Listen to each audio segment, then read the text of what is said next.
Welcome to the Old Time Radio Westerns. I'm your host, Andrew Rhines, and before we get into this episode, I wanted to do a little PSA and remind you that I put out multiple shows a week of Old Time Radio Westerns. You can check them out by going to otrwesterns.com or looking up OTR Westerns on your podcast application of choice. We're releasing over 10 episodes a week so far, about 100 a month. So definitely want you to check that out. Again, otrwesterns.com and check it out. I also wanted to invite you to check out my sister podcast site, OT Netcast, and that's Netcast. So OT Netcast, Netcast, otnetcast.com. We're currently releasing mystery genre shows, and this is shows like The Shadow, Escape, Suspense, and The Whistler. And we have plans on bringing other shows to the network for you guys to listen to. So it's my non-Western old-time radio channel that I can kind of do other genres that not only I like, but hopefully you would like too. You can check us out by going to otnetcast.com or searching OTNETCAST on your podcast app of choice. Now let's get into this episode. This episode comes from Frontier Town. Original air date is sometime in 1949, and the title is Return of the Badmen. Frontier Town, the saga of the Roaring West.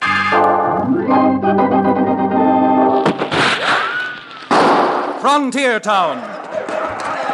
El Paso, Cheyenne, Calgary, Tombstone. Frontier Town.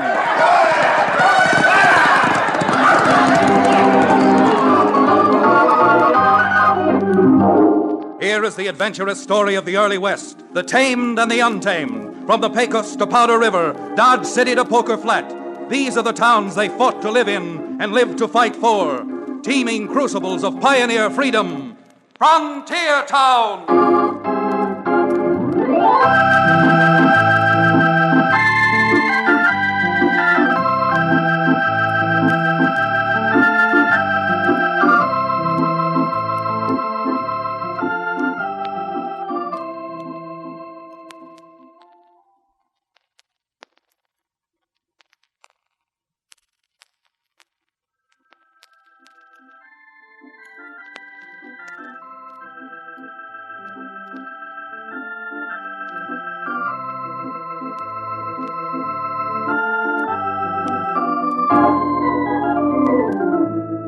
Howdy. I'm Chad Remington, lawyer. The only lawyer in the little frontier town I live in, Dos Rios. It's not much of a town as towns go, but situated between the Red River and the White River, our part of the country is mighty rich. Now, if that sounds good to you, just stop and think about it.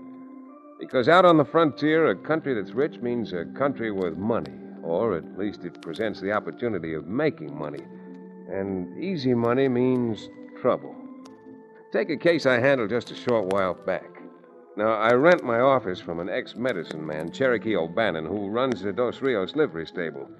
And this particular day, Cherokee and I were riding back toward Dos Rios after having made an offer on some horses the O'Bannon wanted for his livery stable.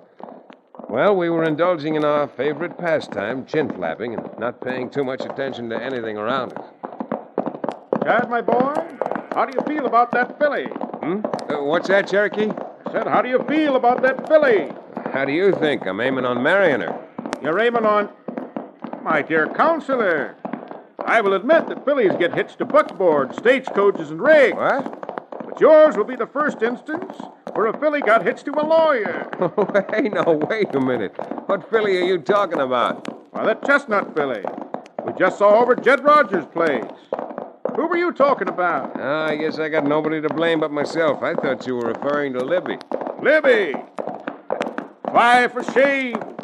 I would never refer to that handsome young woman in anything but the most dignified terms. I'll be... Hey, Cherokee, look, is that a posse riding toward us from town? Well, I do believe it is.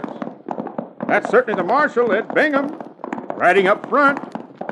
That's funny. I wonder who they could be coming after out this way. Yes. The only place around here belongs to that sheep herder. That Mexican fellow. What's his name? Felipe, something or other? Yeah, Felipe Gomez. Wonder what's up. Hey, Marshal. Hey, Ed, rein up. Oh, hold it, boy. Howdy, Ed. Howdy, boy. Howdy, Hi. What are you doing out here, Marshal? Come to make an arrest, Chad. Herman Sims, the banker, was found shot to death this morning. 4 holes plumb through his back. Well, if you've come out to make an arrest, apparently you know who you're looking for. Who is it? That sheep herder down the road, Gomez. What? What's the matter? Don't you believe me? Frankly, I can't say that I do. From a little I've seen of Felipe, he's so mild he wouldn't even slap a mosquito if it were bothering him. That's what I say. Well, wait, now, what makes you suspect Gomez, Ed? He was in the bank yesterday trying to borrow some money from Herman Sims. And when Sims wouldn't lend it to him, Gomez threatened him. Threatened him right in front of witnesses. Well, that's evidence, all right, but circumstantial. Scarcely enough to justify a charge of murder.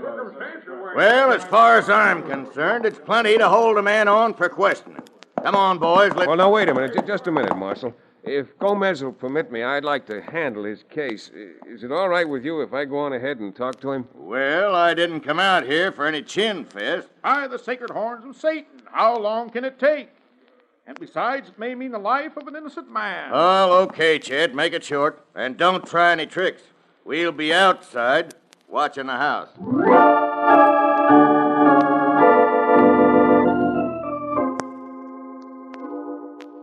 A frontier town lawyer gets pretty case-hardened.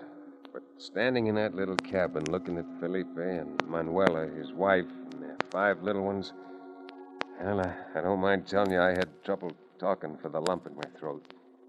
Poor little fella. Never seen a man actually shake before. Senor Remington, how else can I say? I make oath on a holy Bible I never see Senor Sims after I leave the bank. Senor, it is the very truth of God. Last night when you said killing happened, Felipe is not working. Ah, and if he was working, then he has an alibi. Well, he sure has an alibi. Now, tell me, Felipe, what work were you doing? Where were you? I was working for a neighbor of mine, Senor Badmen. Root Babson? Si.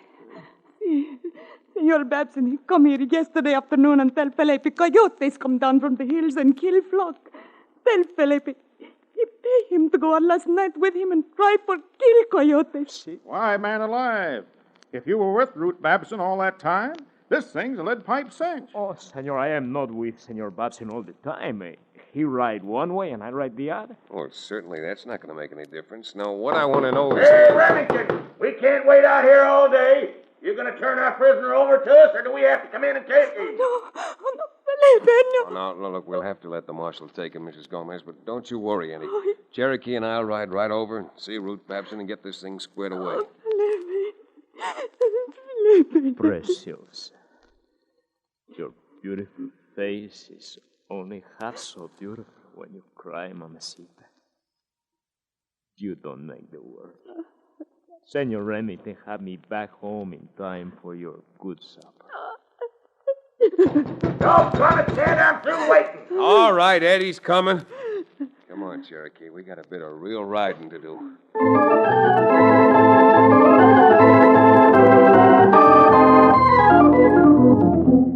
We left the Gomez's cabin and headed straight for Root Babson's place. I didn't know Babson any too well, except that he'd settled in our valley a few years earlier and had been successful with a small herd of cattle and a good-sized flock of sheep. The fact that he was successful was attested to by his liberal contributions to almost every worthy cause in the county.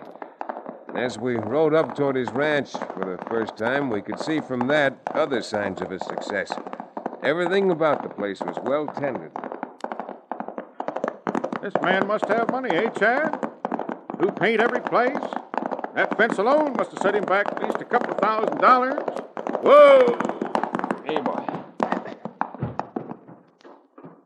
Not wanting to waste time, we walked up to the porch, knocked on the door, and pretty soon I was explaining our visit to Root Babson. Remington, as much as I'd like to help out you and your client, Gomez's story is the most flagrant piece of exaggeration I've ever heard of.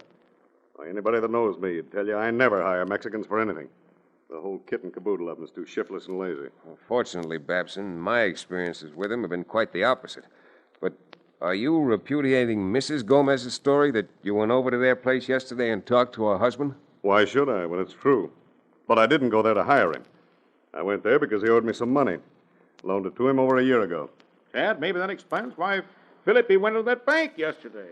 In light of what Babson says, it's quite possible. If Babson pressed him for the money, he might have gone to the bank to see if he could raise it there. Well, I must say Gomez's chances look very dim, but thanks anyway, Babson. Oh, not at all, Chad. I'm sorry there wasn't more I could do. But, you know how emotional these Mexicans are. Gomez probably took it all out in poor Herman Sims. Yeah, I do know how those Mexicans are. Come on, Cherokee. I'm going down to jail and tell Felipe I'm resigning his case.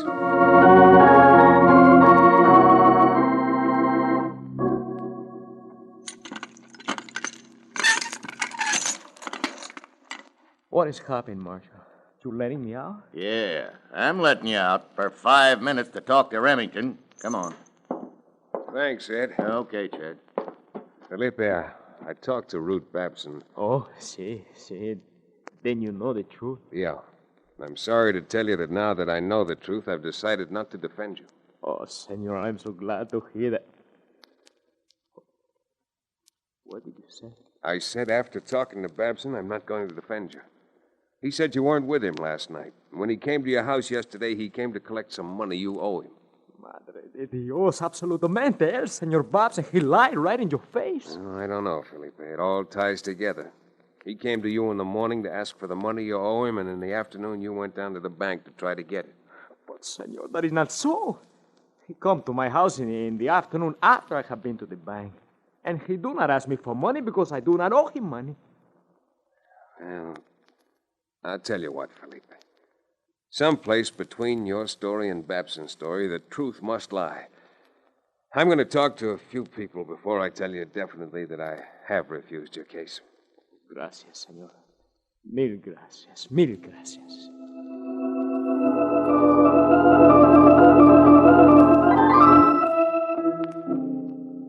Oh, by the way, Mrs. Gomez, what time yesterday morning did Mr. Babson come over to talk to your husband? Oh, he did not come in the morning, Senor Remington.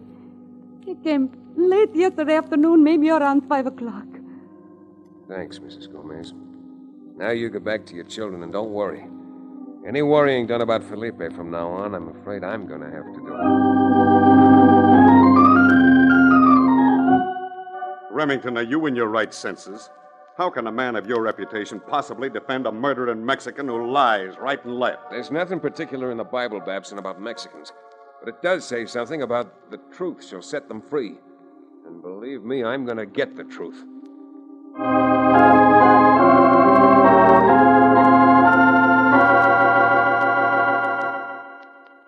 Well, Cherokee, who'd you talk to? What did you find out? Well, even though all I know about police work is from the receiving end, I found out something quite interesting, Chad. But, it took a bit of doing and cost a little money. All right. I'll give you back the money. Well, fine.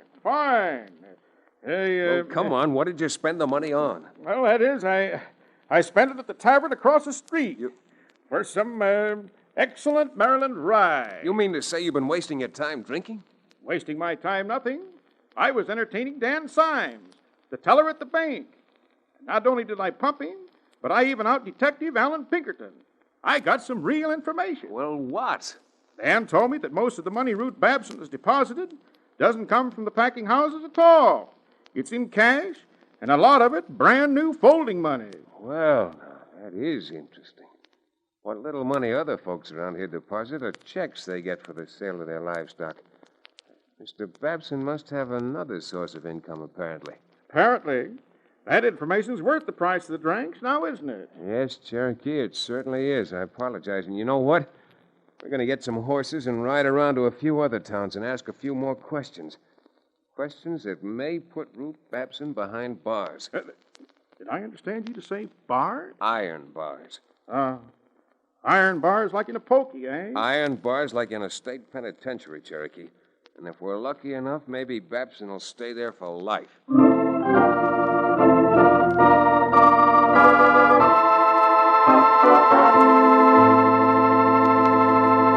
We'll return to the second act of Return of the Badmen, our exciting frontier town adventure, in just a few moments.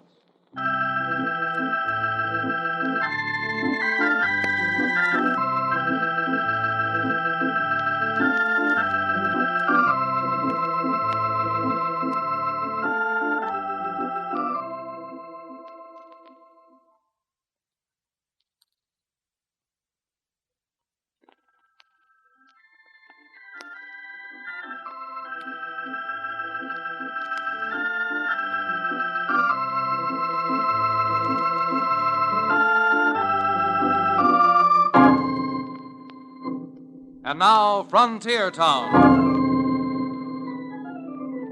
Well, with the news Cherokee had pumped out of the Dos Rios bank teller, creating more than a little curiosity about the sources of Ruth Babson's income, the O'Bannon and I were soon on the trail heading out of town, optimistically hoping that someplace, somewhere, we'd run across someone else who might possibly throw some light on Ruth Babson's outside connections.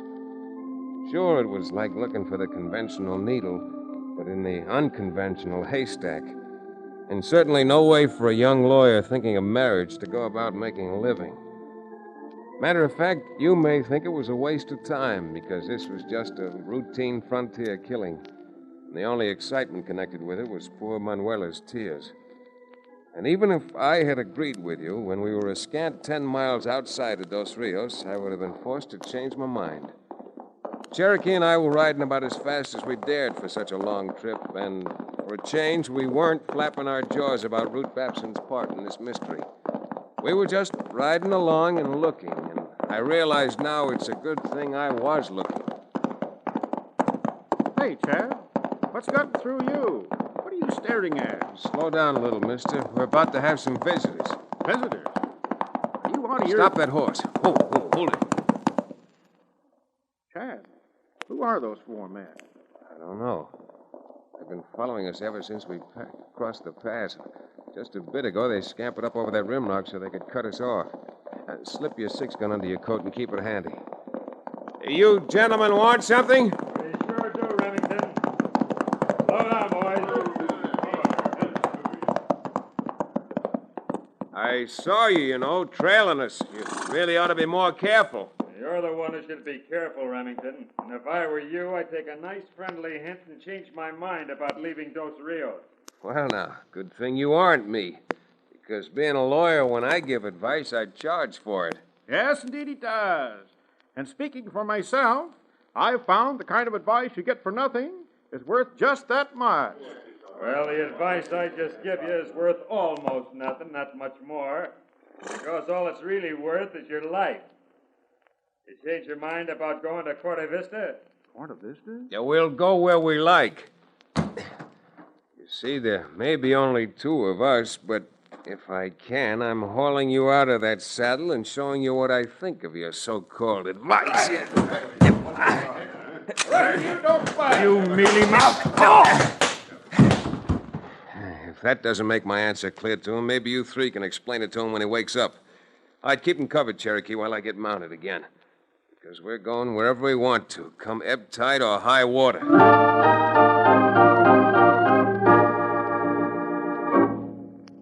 As risky as the spot was that those 4 gun-handy gents put us in, certainly it made a lot of our work easy.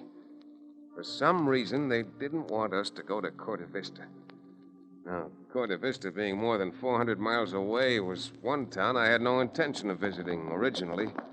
But seeing as it was important to them, it became important to us.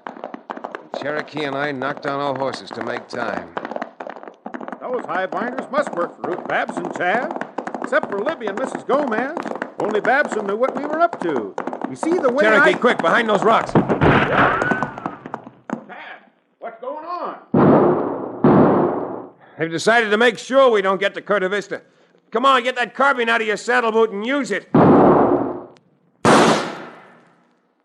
Chad, they're hiding behind those trees and closing in on us. Look out, Cherokee. One of them's trying to get behind you.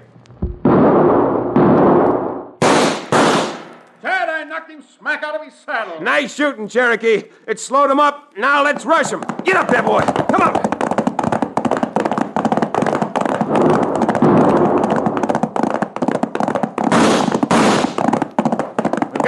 on, Chad. Surprised him. All right, hold it, Cherokee. Hold it.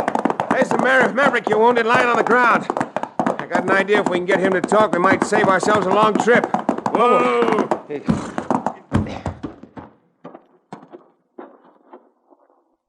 Oh, we won't learn anything from this gent. You mean he's shuffled off this mortal coil? Yep, for good. I feel sick. I've never killed a man in all my dishonorable life. This is terrible. Oh, you didn't kill him. Look, your slug just went through his arm. When he fell off the horse, he must have hit his head on that log. That did it. Well, I feel better. But he isn't going to be much help to us, is he? Not unless we can find something on him. Come on, if you're not too squeamish, help me look him over.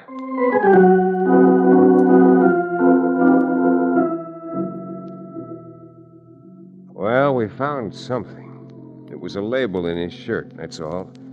But it was a label of a furnishing store in Corte Vista.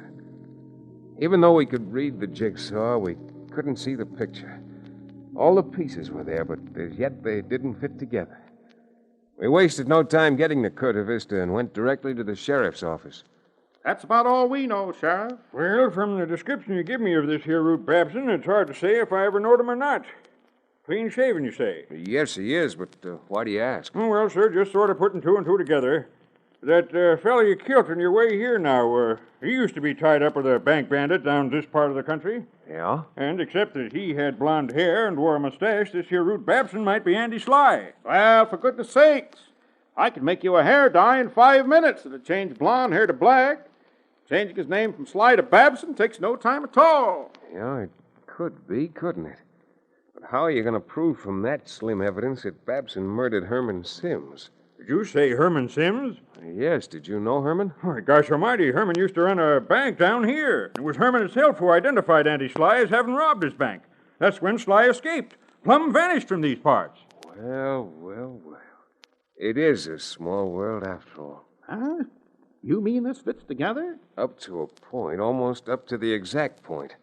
Now, if Sly and Babson are one and the same, then I'm guessing that Herman Sims finally recognized him up in Dos Rios, even with his mustache off and his hair dyed, and that's why Babson put him out of the way. Well, it's a mighty slick theory you got there, son. But how are you going to prove it?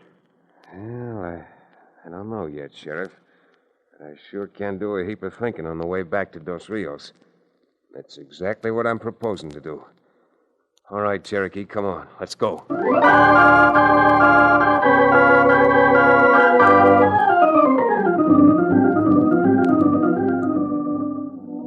Wild chance? You bet it was. And being a wild chance, it called for a wild idea. It was a cinch that with Herman Sims dead, nobody in our state could identify Babson if he was Andy Sly. But all this about going to Corte Vista made me think he must be.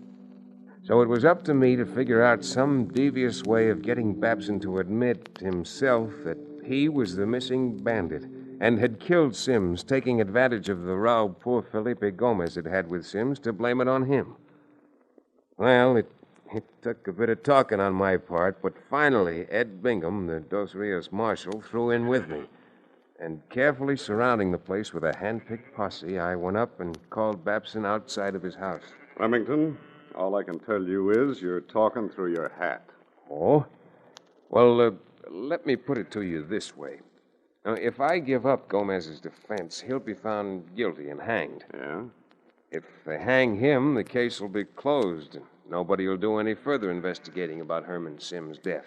So? So, since it just might be embarrassing to you if the investigation were prolonged, and since I'm getting no fee at all from Gomez, why don't you pay me a fee to drop his case? How much do you want, Remington? $2,000 now and $500 a year as retainer. You're crazy. Am I?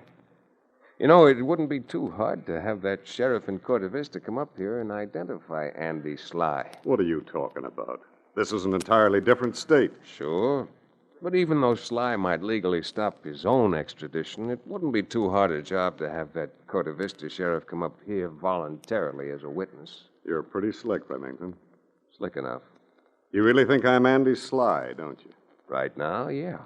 But if you were my client, I'd be convinced you were Ruth Babson. Oh, and I don't want to check. You're real slick. All right. Here. Here's $500 on account. Oh, thanks. And all brand new bills, too, aren't they? Just as if they'd come fresh out of a bank. They did. Might even have been the bank that was stuck up over at Comanche Springs a few months ago. Yeah, it sure might. That's what I thought. Hey, Marshal, did you hear that? Marshal. Why, you double demon! Come on, he knocked Chad down. All right, now. The first man that takes a step is going to get plugged. Now, I mean it. I'll kill anybody that moves. Come on, Marshal. Let's get him.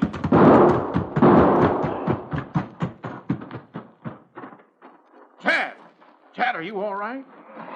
Buzzard can punch, all right. Where'd he go? He run for the barn, locked himself in. Huh? Only way to get him out of there is to starve him. Well, I'm going in after him. Chad, you won't have a chance. I will if you stand here out front. It'll keep his attention this way while I go around through the back. All right, now, look alive and keep your eyes open.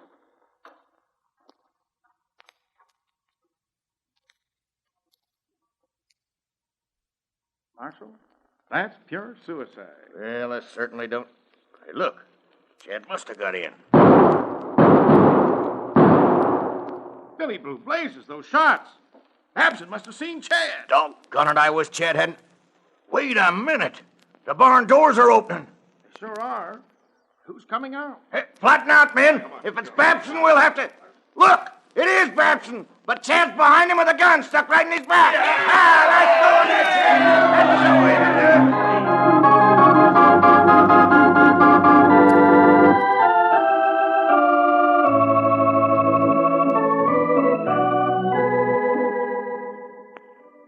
Senor Remington, never we will be able to repay you. No, Manuela. We pay Senor Remington's lawyer fee, even if we pay him a little bit every month. Oh, no, you don't, Felipe. If you hadn't needed money, you wouldn't have been in that scrape in the first place. Then I tell you what we do. We kill sheep and give you a big fiesta. Barbecue. Well, Mrs. Gomez, that I might accept. Hey, Cherokee? Might accept? Man, haven't you ever attended a fiesta? Besides food, they have the two most wonderful things in the world. Oh, see? And what are those things, Senor O'Bannon? The two most wonderful things in the world. They have weak senoritas and strong liquor. And that's for me.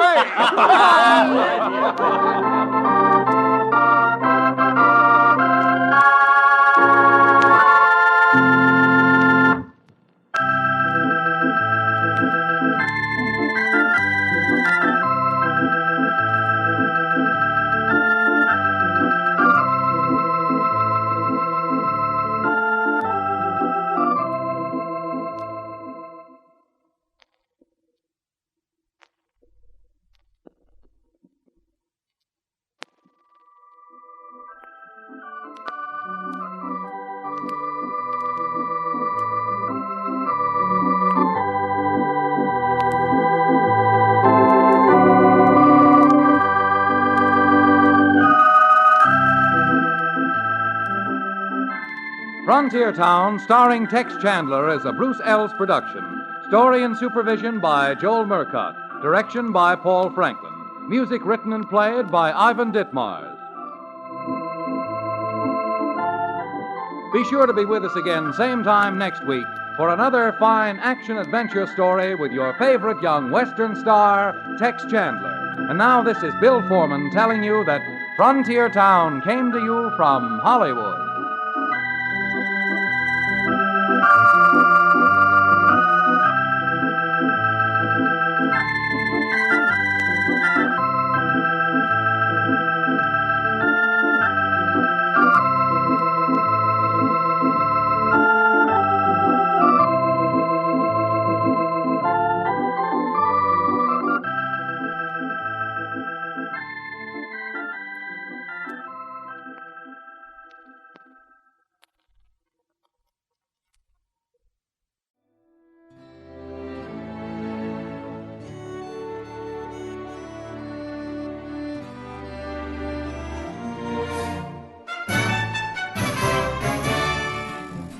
This has been a presentation of OTRWesterns.com. and we hope you enjoyed.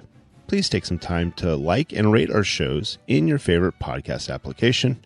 Follow us on Facebook by going to otrwesterns.com/Facebook. Subscribe to our YouTube channel by going to otrwesterns.com/YouTube. And send us an email, podcast@otrwesterns.com. You can call and leave us a voicemail, 707-986-8739. This episode is copyright under the Attribution Non-Commercial Share-alike copyright. For more information, go to otrwesterns.com/copyright. Have a great day, and thanks for listening.